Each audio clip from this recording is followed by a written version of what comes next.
Welcome to Politics Done Right. I am your host, Egberto Willies. This is a progressive program that will take the mystery out of politics.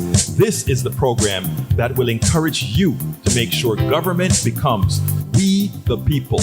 Whether you are liberal, progressive, conservative, or otherwise, you get to air your point of view.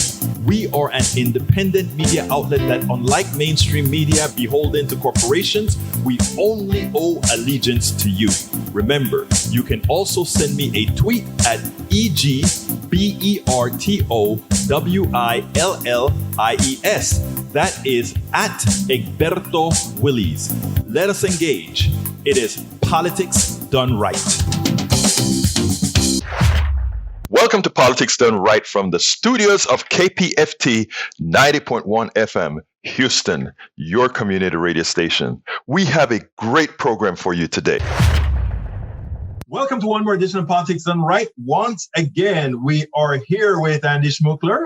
And listen, Andy has a series with us, and we're going to be talking a hell of a lot about this particular subject. A better human story is what I like to call it, because that's what he calls it. Anyhow, let's get busy. Andrew, today we're going to talk about one of your other posts, or I should say two, the central challenge facing any civilization, creating species. And the other one will be keeping the central challenge always before our eyes. And I read those two articles and I have quite a bit of questions, but what I'm going to do is first of all ask you, why did you come out with a piece titled The Challenge Facing Any Civilization - Creating Species? What do you mean by that?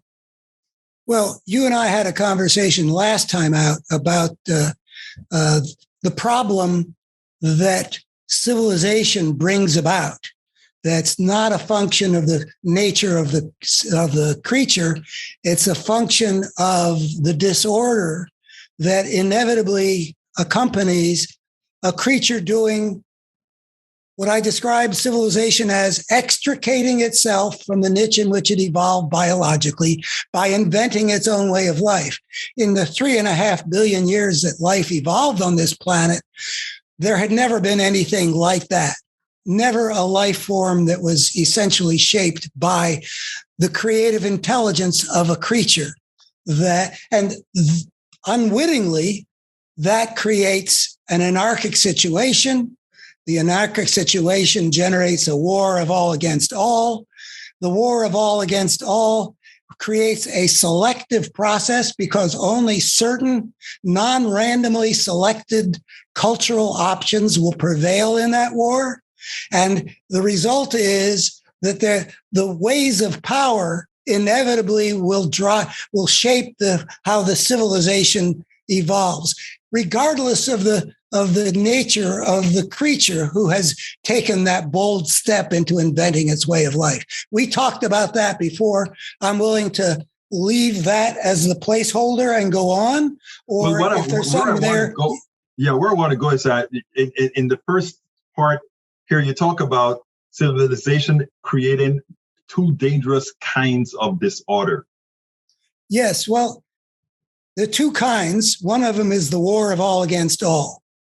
And that means that inevitably these civilizing societies are going to have to interact with each other outside of any order. So that's the war of all against all. And when you think, and we're going to have to probably come back to this, that as the civilization develops, the creature is going to get ever greater powers, which we saw in just before my lifetime began. We've got now the power to destroy the planet with a nuclear holocaust, certainly destroy our civilization. But, if we went all out, so that's one kind of disorder, the disorder of war with the creature who over time will develop more and more destructive potential with the weapons it develops. The other kind of disorder is implied by extricating itself from the niche in which it evolved biologically. So when we've got a primate group that evolves into hunting-gathering cultural human beings who are still living more or less like primate societies in their small bands. And then 10 or 12,000 years ago, they start growing crops of the foods that they used to gather and herding animals of the that they used to hunt. That's inventing their own way of life. And that means breaking out of the order that the ecological order, which they had lived in that niche. I don't know if we need to go into all the ways in which the evolutionary process doesn't just fashion our bodies, it fashions the relationships of the whole living system. The way I've put it is the lion and the zebra and the grass work together to create a perpetual motion machine, even as they devour each other. Now, and we've seen now with climate change how the increasing powers of the civilization that we've created really do threaten the survival of human civilization. And with that, I want to go to point 2, because you say it would seem to be more or less inevitable that the destructive powers of any such species civilization will keep growing, and thus in time will reach a level that threatens the survival of civilizations. Before you comment on that, I want to challenge that. Why is it that we inevitably have to reach a point of destructive powers as opposed to the converse? Well, the powers are not necessarily destructive. I mean, they can be used destructively.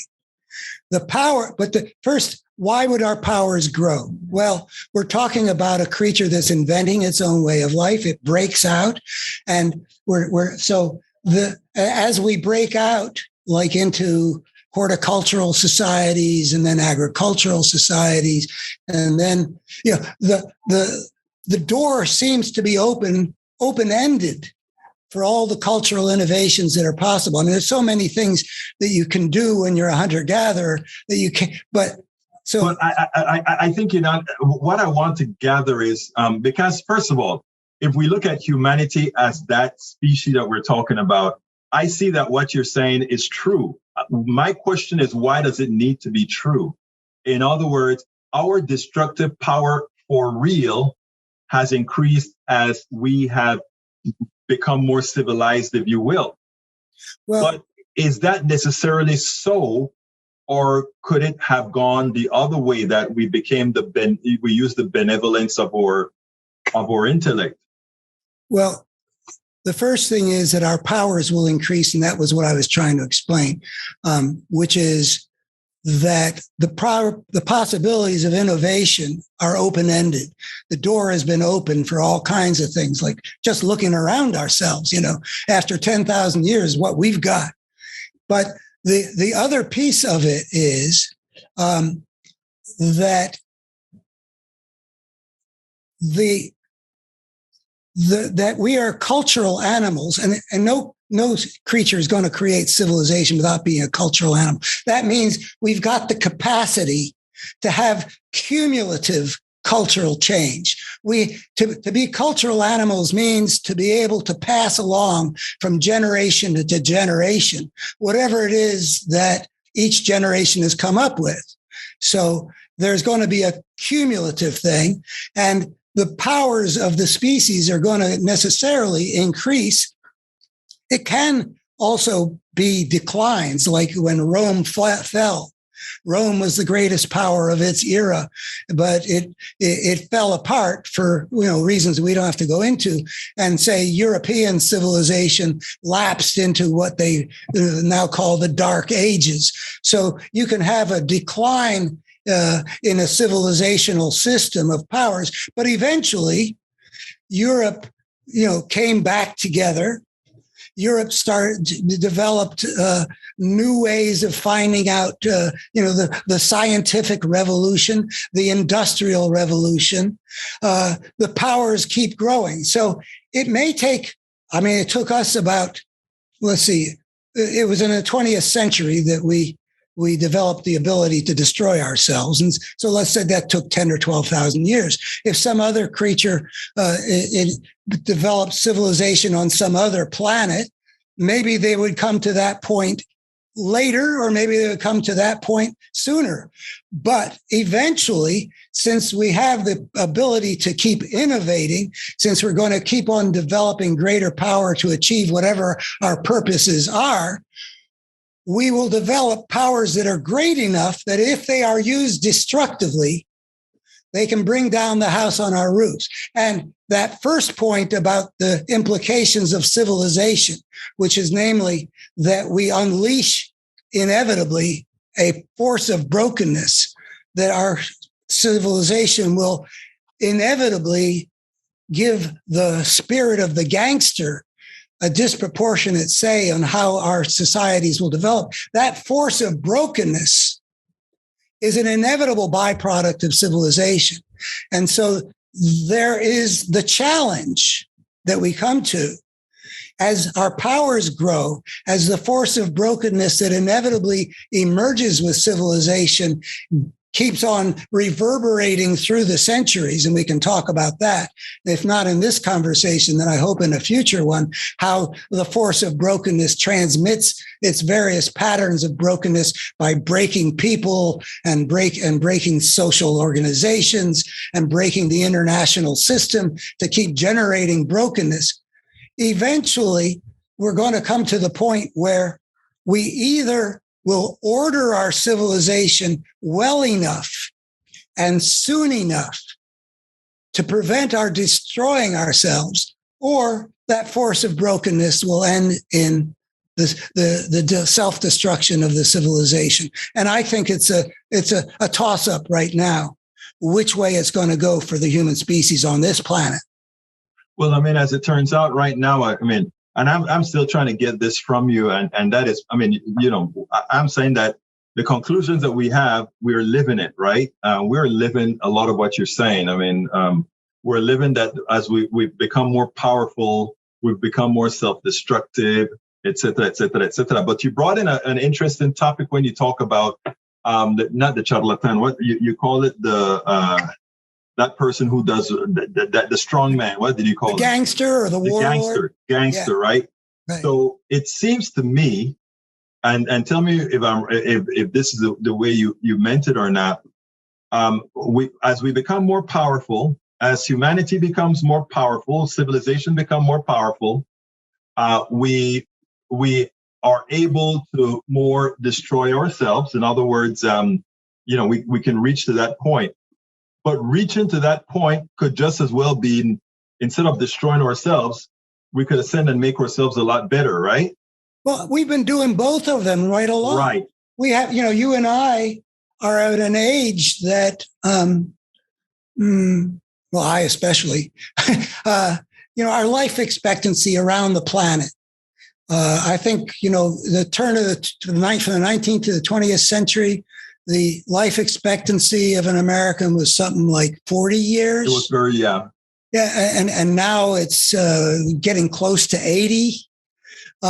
We have public health measures have increased them. We're able to feed people better.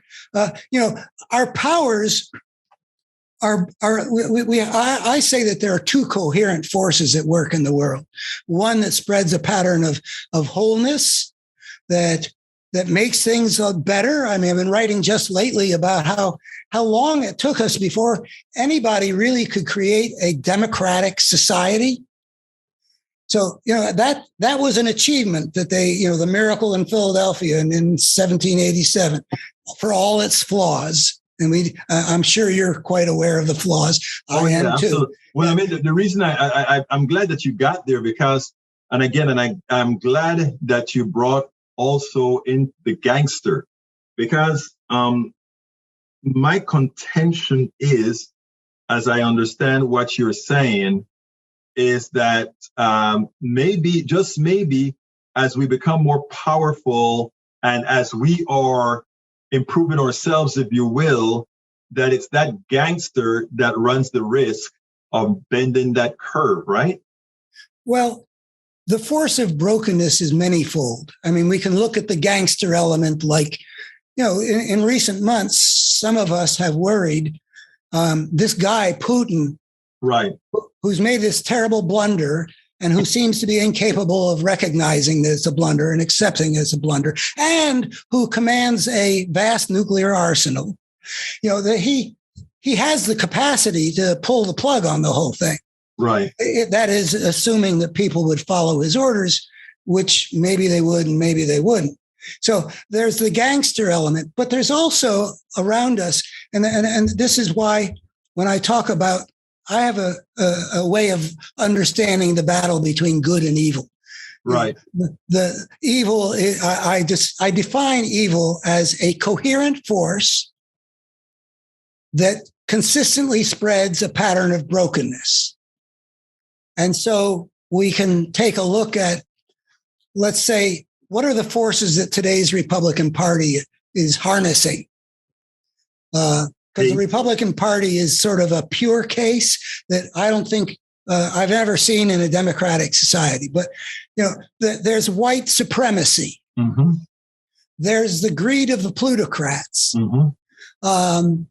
Back when W was president, there was the imperialistic element of the American civilization, the element that made treaties with the Native Americans and then broke them, that concocted ideas like manifest destiny.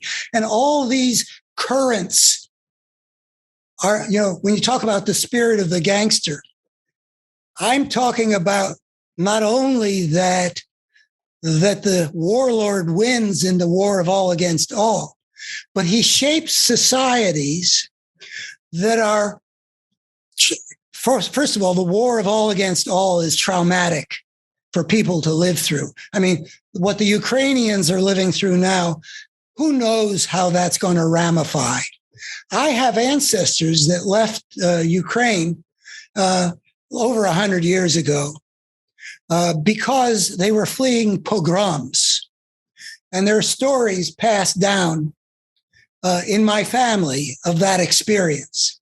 And my brother and I have talked, for example, about the epigenetic phenomenon. I don't know if you're familiar with that. No, I'm not. But Lamarck had a theory of evolution where people's experiences change their genes. Okay, gotcha. But they don't experience, the experiences don't change people's genes, but they can change how they get expressed. So that what my grandparents went through can affect the way my brother and I develop through the epigenetic process. But in any event, people who are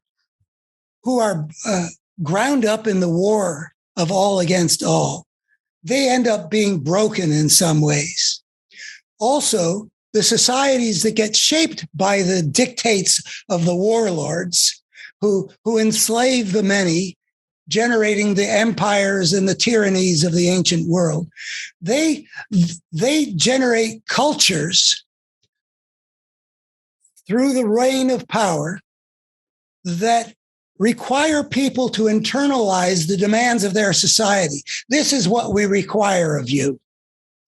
And what we require of you is what will maximize our power. And what will maximize our power can be very much at odds with what will fulfill the inborn needs of the human creature. So when we talk about the force of brokenness, we're not just talking about the gangsters like Putin and what he does and what the empires of the Middle East did 5,000 years ago. We're also talking about the brokenness of people who have a need to assert themselves in ways that are growing out of trauma. White supremacy is not an inborn need of a human being. But if you put people through a certain kind of injurious process, they will develop a need to hold other people down. There's a saying, when you study the history of racism in America, well, I may not be much, but I'm better than them. Right. I know exactly what that is. In fact, that is what allowed slavery to continue when blacks and whites were actually united to actually take over our feudal system. And then in Jim Crow, the rich whites say we're together. They exploit and manipulate and deceive, and people who are treated like crap have a need to think, I'm something. But if you're living in a society that treats you like nothing, the way you'll express that need to be something will perpetuate the patterns of brokenness. Exactly. I wish more people understood that concept. That is very important. Now, you said whether human civilization will succeed or fail in meeting that challenge and survive for the long haul is in doubt. And, there are many times that in as much as we have all these nuclear weapons just ready to blow, I've always thought that, just maybe we would never get there. But I think Putin did something to the psyche of a lot of people. And I think it showed us that there is, in fact, that possibility that we can actually go too far and be on the brink. Your thoughts? Well, I was a senior in high school when the Cuban Missile Crisis happened. And I remember, I don't know that I've mentioned this before. I remember sitting in the stands at a football game in October of 1962 and looking out in the direction of Minneapolis, which I thought was not the first choice of where the Soviet Union would attack, but right. There are a lot of it's Minneapolis Honeywell and various other high tech. It was a target fairly high up, and I was thinking, while I'm looking, will that flash occur? So for me, Putin is just a reminder of something that was instilled in me.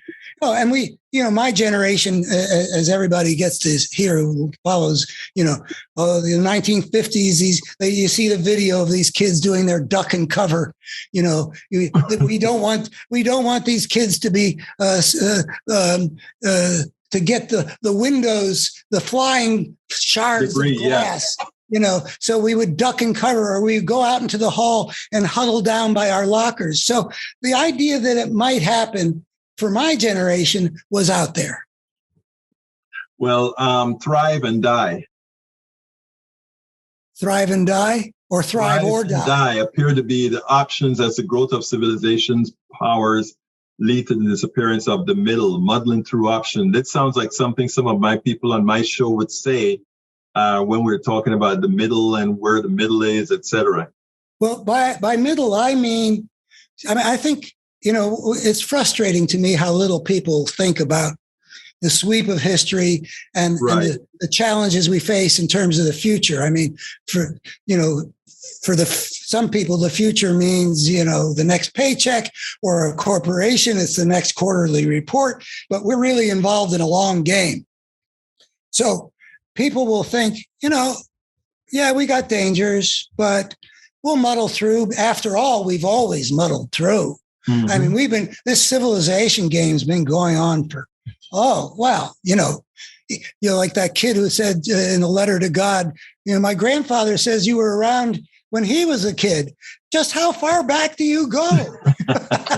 But, but the thing is, we've reached the point in the last 100 years where our capacity for self-destruction has grown considerably. Right. And what we're doing now is we're playing Russian roulette, figuratively speaking. I'm not talking about Putin. I know what you mean. Yeah. Yeah. We're taking chances.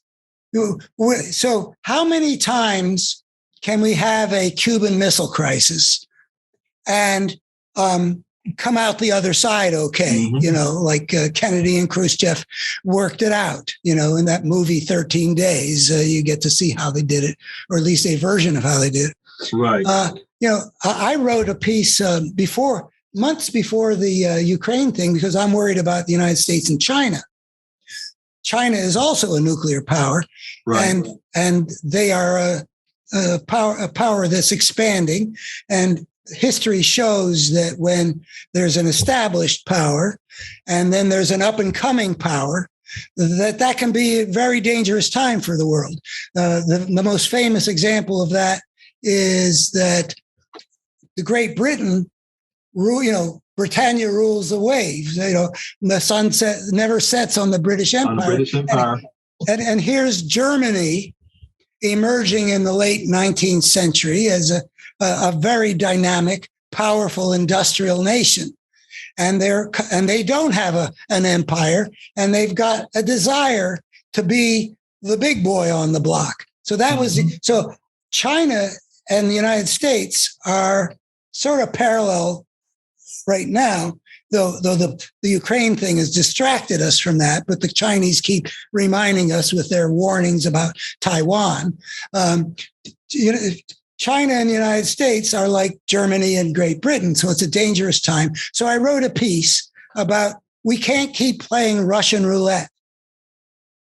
When I talk about ordering our civilization well enough and soon enough to prevent our destroying ourselves, what I mean is we can't keep on, if you're playing Russian roulette, if you do it indefinitely, the outcome eventually is a sure thing. Yeah, the law's averages. I mean, it's stats, right. What can happen eventually will happen. So we have to create an order in the world where something like the Cuban Missile Crisis cannot happen. It's not obvious how to create that world order or how we could imagine it theoretically, but then there's the question, well, how do we get from here to there? And I'm not saying the answers are at all easy, but it's a question we need to face, because the alternative is we're going to keep on spinning the chamber, and one of the times that chamber is going to be the bullet. Why do you say the options for a human species don't include muddle through, don't include our getting by with the combination of glorious and ugly we've enacted over the millennia? Well, that Russian roulette idea was my attempt to explain why we can't just keep muddling through. We got to create a different kind of order, because if let's say if great powers get into great nuclear powers get into some kind of a showdown situation, let's just say it's every 50 years. Let's see, it was 1962. This is 60 years. 22 now, yeah. Yeah. So let's say it's every 60 years. How many times can you play that game without getting the chamber with the bullet in it?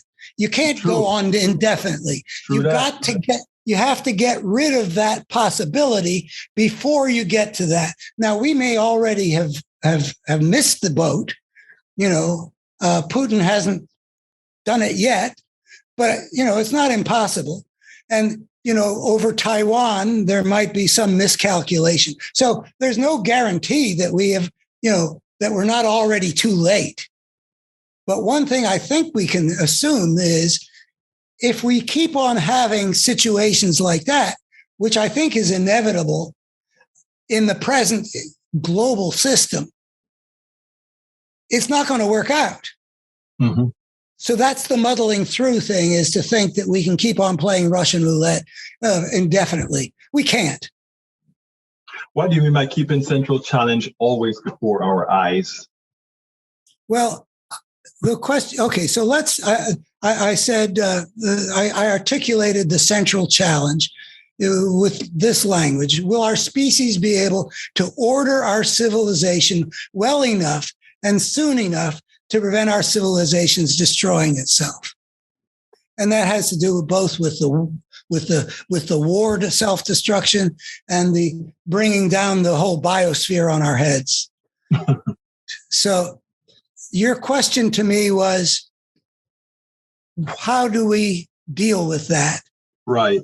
And the answer that I come up with is, first of all, we have to envision, where do we have to get to? We have to have it in front of our eyes, the way the world is going to have to look for us to be able to, for civilization to be able to make it for the long haul. That's the goal that I'm taking to heart, is that human civilization, that different peoples live in peace with each other and don't destroy the planet, and that human civilization operates in harmony with the needs of the biosphere. So we don't bring down the planet on us like we seem to be doing with climate change. So we need to think about, where do we have to get to where we've got reasonable peace on Earth that's secure, that we're not going to blow ourselves up, and reasonable harmony with the planet so that we can keep going as a civilization without destroying the underpinnings. We depend on the biosphere for our survival. And so that's the first step, is to try to envision, what do we have to become? What would the world look like where we don't have these two dangers hanging over our heads? And then the second question we have to ask ourselves is, and with respect to envisioning, that's an ongoing process. Right. Well, we don't if you're not learning. Yeah, we don't have to figure it all out now. Just what's our best guess, or even the range of guesses?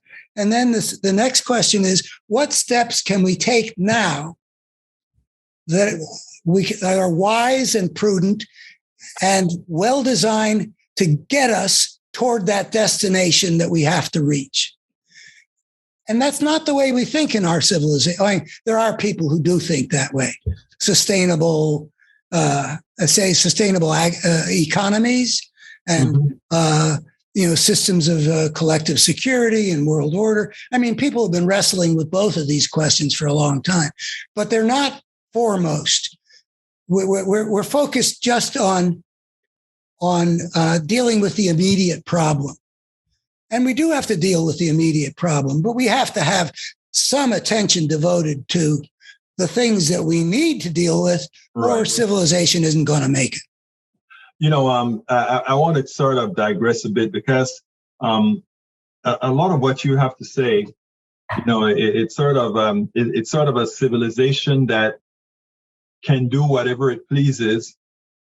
But it seems when you speak, you have that bias of the gangster taking things over. In everything that you're saying, you're talking about what happens when we go off the rails, as if we have to go off the rail, or it's inherent within us that we go off the rails. Not inherent. And you may remember that when we talked about let me stop this again, because you're correct. You never actually said that. In fact, one of the premises of why we wanted to discuss things was that you believe inherently that humanity will survive because we are inherently good.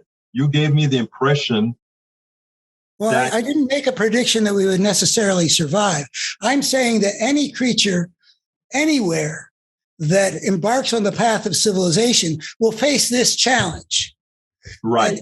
And because the step onto civilization unleashes a systemic force. But is it true, sir? Is it true that we are? I want to go to the part that you're saying that we're maybe you didn't say we're inherently good, but you're saying we're not as bad as you think we are.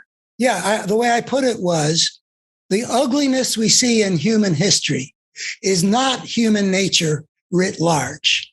That's the point. That's the point. And the reason, the history is going to be ugly for any creature of any inherent nature. We are cultural creatures. That means we are born with the capacity to be shaped to fit the world around us. Right. We aren't stamped with an indelible imprint. We have inherent nature, but we can be, if you and I were born in Sparta 2,500 years ago, we would have been socialized to become that kind of a warrior. Mm-hmm. If we were born in the Han Dynasty in China, you and I would have developed that particular kind of mentality. We, as cultural creatures, and then you add that plasticity of a cultural animal to the fact that there's a selective process that says that the societies are going to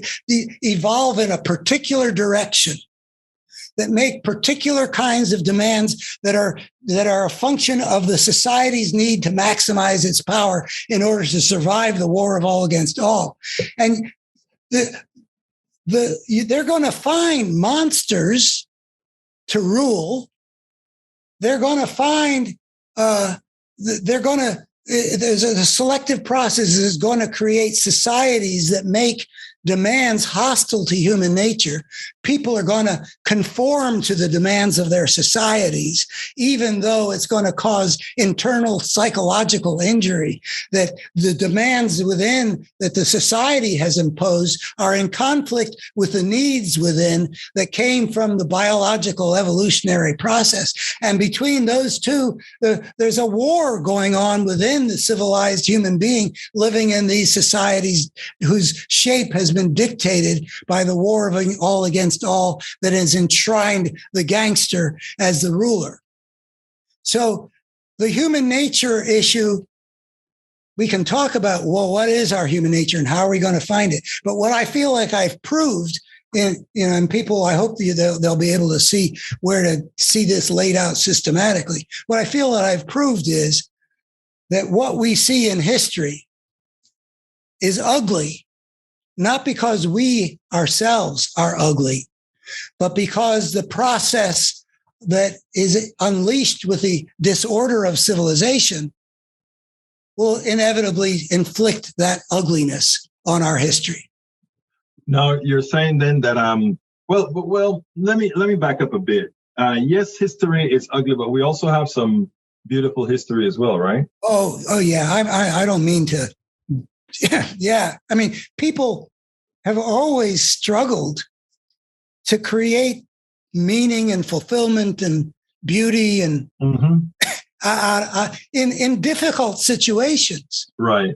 Even the most dark times, even people in concentration camps or prisons, and even, oppressed peoples living within oppressive societies have created beauty as best they can. Right. I mean, the music that has come out of the suffering of Black people is one of the great marvels of American culture. But there are wounds that go with it too. I mean, you don't escape the wounds. But yeah, I don't mean to just to say that the history of our species is a disgraceful one. It's a species yeah, go ahead. I like the direction of this discussion, but we're closing in on time, and the great thing is this is a wonderful series that we're discussing these issues among many others. What I'd like you to do for me, Doctor, is to do two things. First of all, give us a clear opinion to associate what you're saying with what we're seeing in America right now occurring with the right wing, where it just seems like chaos and destruction.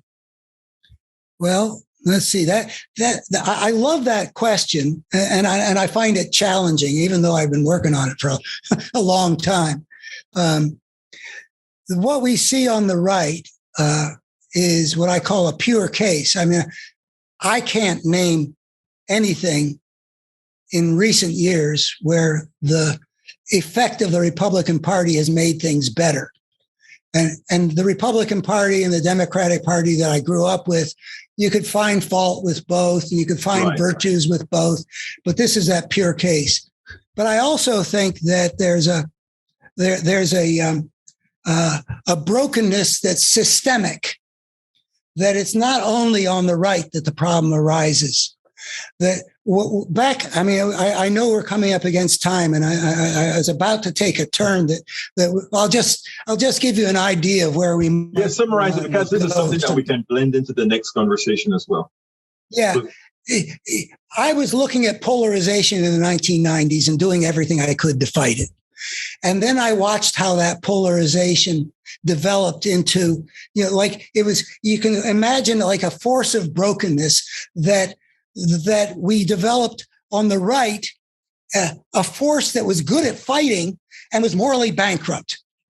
And on the left, the liberal America, we developed a force that was fairly consistently leaning in constructive directions, trying to achieve better things, but was completely clueless when it came to the battle for power.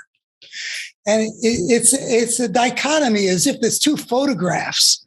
I don't know that negatives exist anymore because we take them digital photos. But in the old days, if you looked at the negative, the people's teeth that were bright Would be dark. Yeah. Yeah, we're dark. And the Republican Party and the Democratic Party, and more broadly, conservative America and liberal America became these like polar opposites.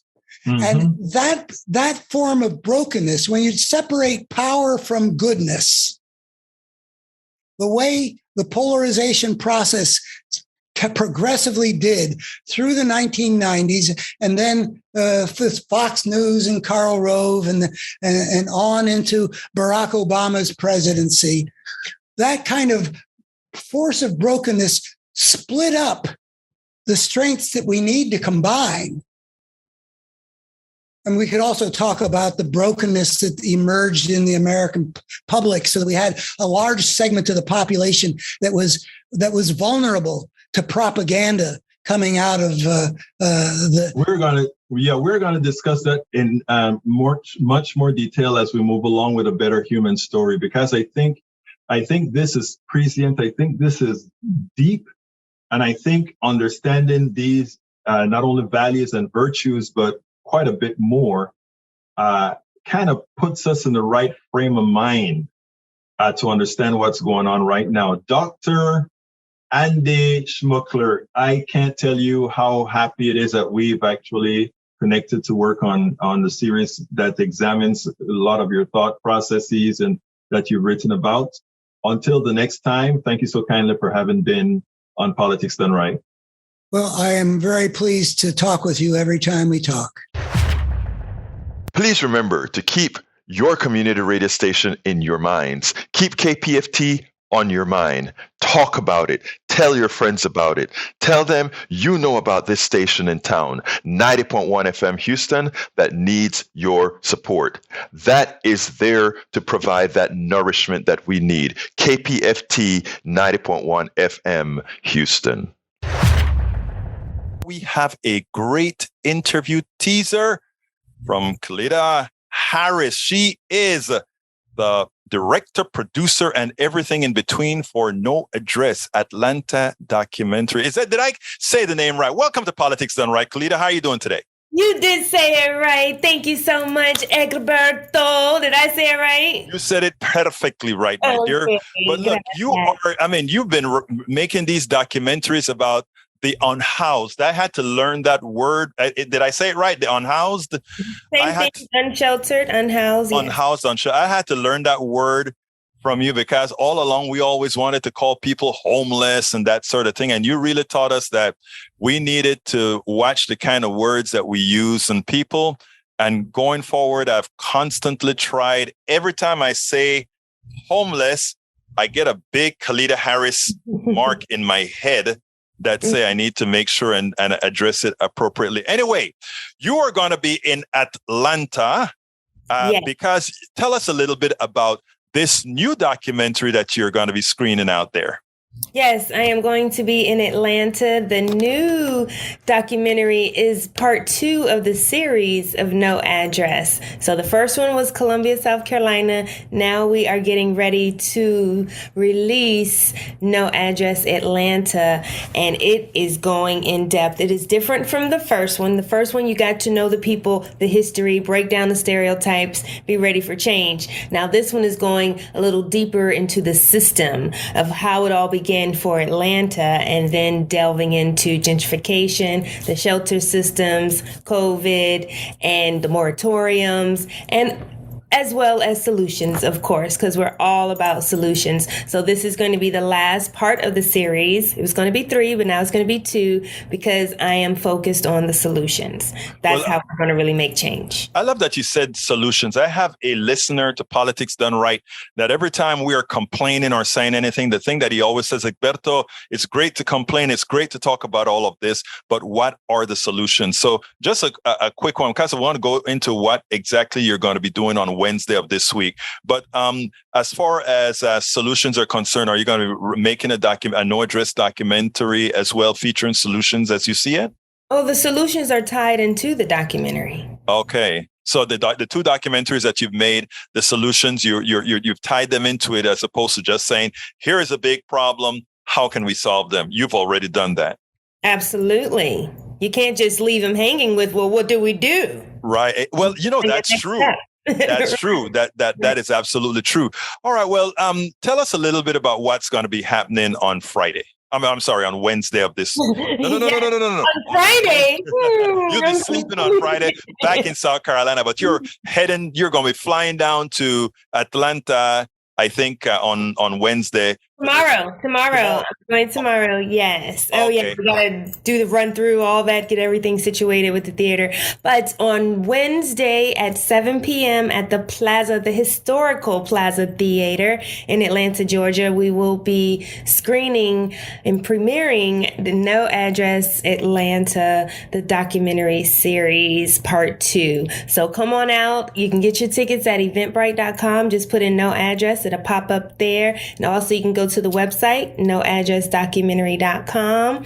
And you can also purchase tickets at the door, but I highly recommend getting them in advance because tickets are selling fast and it is limited seating because of COVID. So we have to honor that. So I don't want to turn anybody away. So please go ahead and get your tickets in advance. And then we're going to have a powerful panel right after a talk back with some of the most prominent people that's on the front lines for the unsheltered to be at the screening. So you are going to be live streaming it, and I'm so excited. I am excited to be live. First of all, I am honored that you're going to allow me to do that. So what we're going to do is when you get your stream, we're going to piggyback off of your stream and bring it onto our platforms. And not only that, when the YouTube version is complete, well, what am I saying? It's coming from YouTube. We're going to make sure and clean up the edges and put it out there for everybody to see. And after that, Caletta, I hope to have you on for an extensive interview, not only about the Atlanta portion of your documentary, but the South Carolina portion of your documentary, as well as the answers to the questions of the unhoused. So, there's a lot we're going to have to talk about later on that we'll integrate with and hopefully have our politicians see these things that you've found out and things that they need to do their parts. Right. So we have some former candidates on the panel as well. So they are definitely boots on the ground, ear to government. Before we close, then, why don't you tell us some of the panelists that you're going to be talking to? Yes, so we're going to have Robbie Caban. She's like a veteran on your show. Yes. And we're going to have Felicia Moore, Anita Beatty. Anita Beatty had the biggest shelter in the Southeast called Peachtree Pine. Felicia Moore was the city council president and she ran for mayor. Also, Anthony Pope, he is at Layer, I hope I'm saying it right, 7 is where he's a developer for the shipping container homes. So that's going to be very, very interesting. Then we have Marshall Ransford, biggest activist out there in Atlanta on the streets every single day. Let's see, we have Tamara Johnson-Shealy. Yes. She ran for Senate, yeah. She ran for Senate. We've done shows together as well, yeah. Absolutely. And she was formerly homeless as well. I'm not sure if you knew that. So she told me that, a few times, and it is wonderful that she could actually be on the panel as a former, someone who ran for Senate. In other words, she's been playing in the big leagues as well. Absolutely. And then we're going to have Erica Wright with You First, Project You First. And she's doing big things out there in the community. So I'm excited about the panelists. We're going to actually just have the continuation of where the documentary ended and what's going on now. Well, Caletta Harris, thank you for using Politics Done Right to help us promote and let people know about what you're doing in Atlanta on Wednesday. Thank you so kindly for what you do. Your work is so important, and we just need people like you out there doing what you do. So again, it's my honor to have had you on Politics Done Right. And it's an honor to... I love Eric because sometimes he brings up some things. Remember my book, It's Worth It, How to Talk to Your Right-Wing Relatives, Friends, and Neighbors. To talk to them, you also have to listen to them, right? Eric comes out and he found something that he wants to refute. Richest 400 Americans pay 8% tax rate is what's reported in the liberal media. This is false as they include unrealized investments, and it is a farce to include this. They even state this on the site that it includes unrealized investments. Let's give an example here, folks, because I want to show you how enslaved the minds of many are, enslaved by what they were taught by people on the right, wanting to minimize their freedom and much more. For those who don't know what unrealized income is, let me explain. Let's say I own a stock, and that stock is worth $10. And let's say a lot of people started buying that stock on the stock market, and it's now worth $30. So on paper, let's say I had 100 shares. That means I had $100, and now the stock is worth $30. So now my $100 turned into $300. That's income, right? Because I've made money. But the way the crooked nature of America is, since most of the people who own stocks are wealthy, they control Congress and they're able to say, hey, wait, we can't call that income. That is unrealized income because it's just on paper.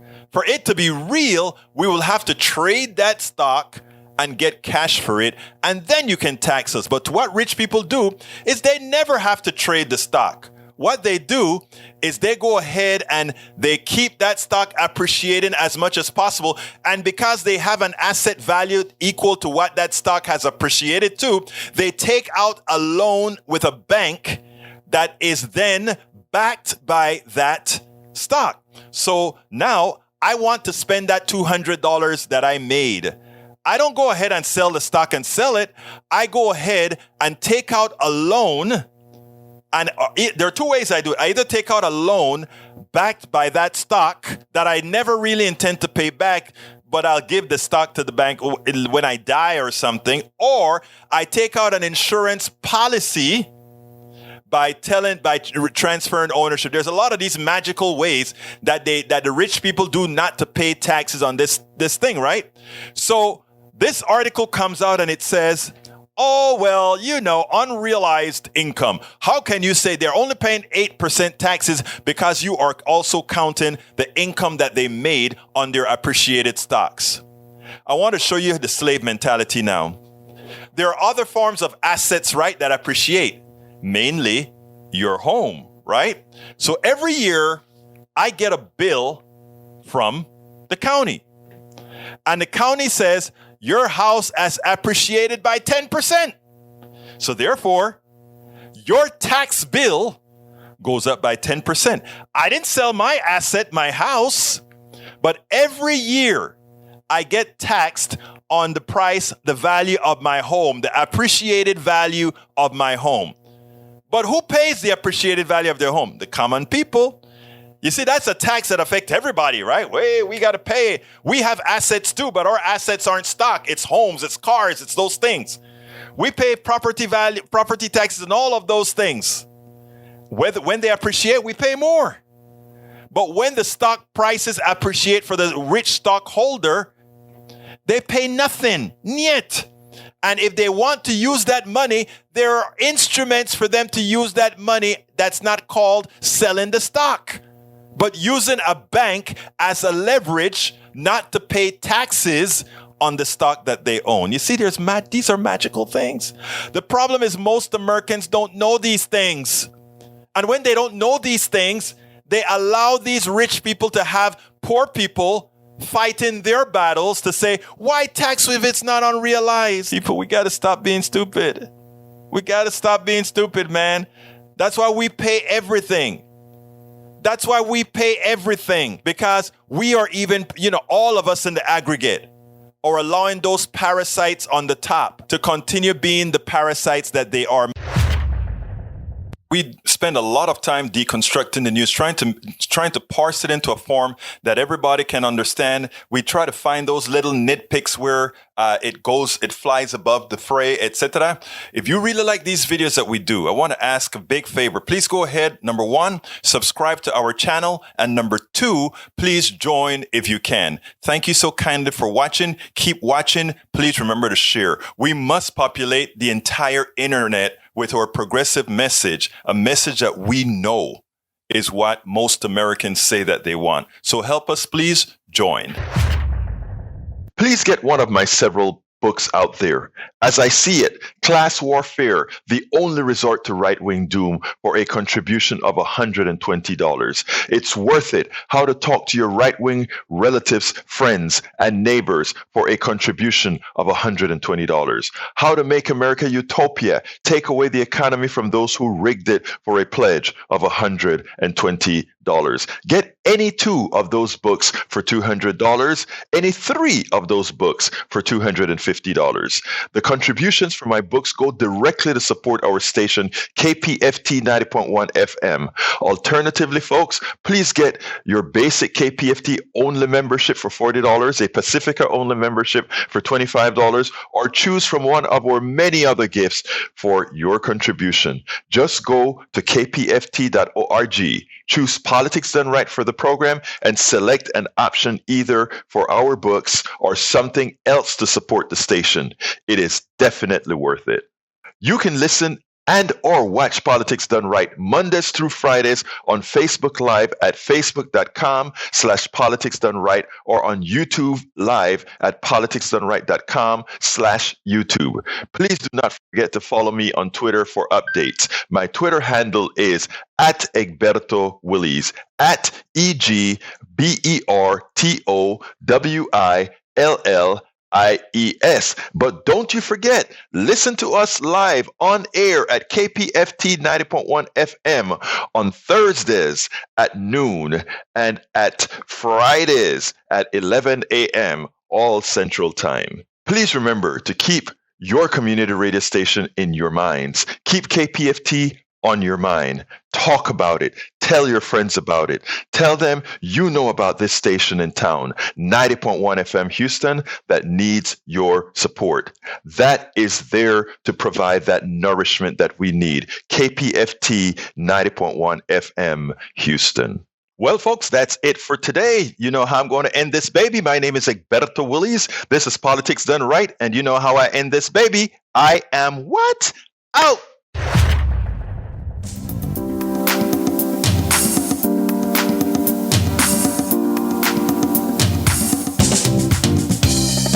Welcome to Politics Done Right. I am your host, Egberto Willies. This is a progressive program that will take the mystery out of politics. This is the program that will encourage you to make sure government becomes we the people. Whether you are liberal, progressive, conservative, or otherwise, you get to air your point of view. We are an independent media outlet that, unlike mainstream media beholden to corporations, we only owe allegiance to you. Remember, you can also send me a tweet at EGBERTOWILLIES. That is at Egberto Willies. Let us engage. It is Politics Done Right.